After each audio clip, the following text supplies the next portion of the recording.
जिस दिन चंपई सोरेन जी को अपमानित करके उन्होंने निकाला और जिस प्रकार से वो अपमानित हुए, उस दिन इस राज्य की जनता समझ गई कि इस परिवार के लिए केवल एक ही परिवार आदिवासी है, बाकी सभी परिवार जो है वो आदिवासी नहीं है। इसलिए अब कोई आदिवासी इन पर भरोसा करने वाला नहीं है। पार्टी में परिवार के लोग नियंत्रित नहीं करते हैं, इसलिए ये पार्टी, यह परिवारवाद और उस परिवारवाद में फर्क है, यहाँ परिवारवाद नहीं है। इस वक्त हमारे साथ बातचीत के लिए बीजेपी मीडिया प्रभारी शिवपूजन पाठक जी हमारे साथ हैं। साफ तौर पर हम देख रहे हैं यहाँ पर अब पूरी बीजेपी मय हो चुकी है। अगर पूरी झारखंड की हम बात करें, एक एक करके अब देखिए तमाम बड़े चेहरों का आना शुरू हो गया। क्या कुछ खास रहेगा इस बार? देखिए, पूरे प्रदेश में वातावरण है, क्योंकि एक सरकार जाने वाली है, वैसी सरकार जाने वाली है जो भ्रष्ट है, निकम्मी है, यहाँ को लूटने और खसोटने में 5 साल उसने बिताए हैं, यहाँ की जनता को तबाह कर दिया है। इसलिए जनता इस सरकार से निजात चाहती है। इसलिए स्वाभाविक है, जैसे पर्व है वैसे चुनाव पर्व आया है और जनता खुशियाँ मना रही है, इसलिए कि हमें बदलना है, अब सरकार को बदलना है। और आपने देखा होगा कि हमने पंच प्रण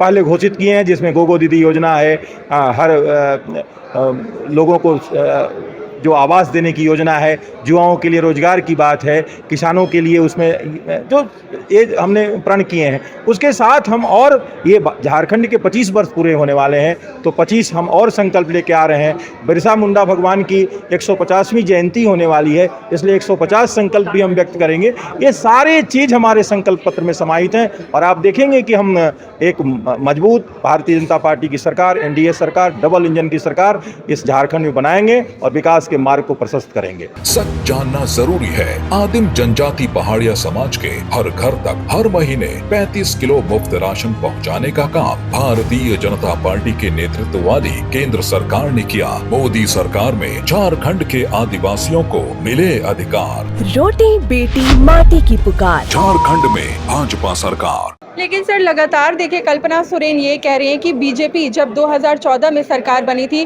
कुछ काम नहीं किया गया, उल्टा अगर कहें तो आदिवासियों को आपने कोई तवज्जो नहीं दी और अब ये हश्र हो गया है कि आदिवासी कहीं ना कहीं बिल्कुल ही पीछे चले गए हैं और हम काम कर रहे हैं। मतलब अभी हेमंत सरकार काम कर रही है आदिवासियों के लिए। देखिए, ये जो शिबू सोरेन जी का और ये हेमंत सोरेन जी का जो परिवार है, अब तो परिवार की भी पार्टी नहीं रही, अब तो ये पति पत्नी की पार्टी हो गई। इसलिए अब उनके बयान पर कोई विश्वास नहीं कर रहा है। जिस दिन चंपई सोरेन जी को अपमानित करके उन्होंने निकाला और जिस प्रकार से वो अपमानित हुए, उस दिन इस राज्य की जनता समझ गई कि इस परिवार के लिए केवल एक ही परिवार आदिवासी है, बाकी सभी परिवार जो है वो आदिवासी नहीं है। इसलिए अब कोई आदिवासी इन पर भरोसा करने वाला नहीं है। लेकिन ये भी कहा जा रहा है कि यहाँ पर बीजेपी में भी परिवारवाद देखने को मिल रहा है। चंपई सोरेन के भी बेटे, अगर बात करें तो अर्जुन मुंडा, उनकी पत्नी, तो आप पर भी देखिए, यानी बीजेपी पर भी यहाँ पर परिवारवाद का आरोप लग रहा है। वो परिवारवाद भारतीय जनता पार्टी का संचालन परिवार के द्वारा नहीं होता है, और वहाँ झारखंड मुक्ति मोर्चा हो या राजद हो या कांग्रेस हो, एक परिवार विशेष के द्वारा उसका संचालन होता है। एक परिवार वहाँ का टिकट निर्धारित करता है। यहाँ परिवार के नियंत्रण में पार्टी नहीं है। यहाँ परिवार के कुछ सदस्य हैं जो चुनाव लड़ने के लिए आखिर कोई ना कोई तो किसी परिवार का ही आता है, लेकिन पार्टी में परिवार के लोग नियंत्रित नहीं करते हैं। इसलिए ये पार्टी, यह परिवारवाद और उस परिवारवाद में फर्क है, यहाँ परिवारवाद नहीं है। सच जानना जरूरी है। देश में पहली बार ओबीसी कमीशन को संवैधानिक दर्जा मोदी सरकार ने दिया। केंद्रीय विद्यालय और मेडिकल कॉलेजों में ओबीसी को 27% आरक्षण देने का काम भी पहली बार मोदी जी ने ही किया। रोटी बेटी माटी की पुकार। झारखंड में भाजपा सरकार।